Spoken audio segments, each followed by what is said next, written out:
পলাশির প্রান্তর থেকে 260 বছর পরে হলো নতুন করে এই দেশের মানুষ আবার জাগবে, আবার প্রতিবাদ করবে। যদি মনে করে থাকেন পুলিশের গাড়ি দিয়ে, ভেহিকেল দিয়ে, কানুন দিয়ে, র্যাবের গুম খুনের ইতিহাস জমা করে, পিডিআর দিয়ে, সেনাবাহিনী দিয়ে বাংলাদেশের 20 কোটি মানুষের স্বাধীনতার সম্ভাবনা আকাঙ্ক্ষাকে হত্যা করবেন, বোকার স্বর্গে বাস করছেন, বাংলাদেশের মানুষকে চেনেন নাই। তারা নতুন করে যখন জাগবে, আওয়ামী লীগের কাফন কেনার টাকা পাওয়া যাবে না, কবর দেওয়ার মাটি পাওয়া যাবে না।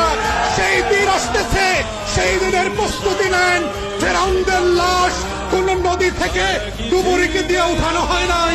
এই ফেরাউনদের লাশও বাংলাদেশের মানুষ ডুবুরি দিয়ে উঠাবে না, কোন হুজুর জানাজা পড়বে না, কোন কবর এই লাশ নেবে না।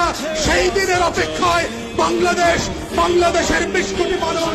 আমরা বারবার বলছি, আয়ুক্ষর রাজতন্ত্র আমরা মানি নাই, ইয়াহিয়া খানের রাজতন্ত্র আমরা মানি নাই, শেখ পরিবারের রাজতন্ত্র মানি না, মানছি না এবং মানব না।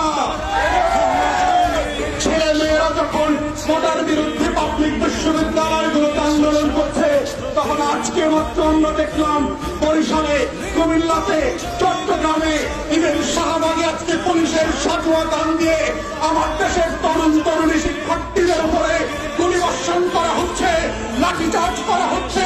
এটা পাঞ্জাবের আমল না, পাকিস্তানিদের হাতে আমরা বন্দীরা। এটা 190 বছরের জমিদারি শাসন না।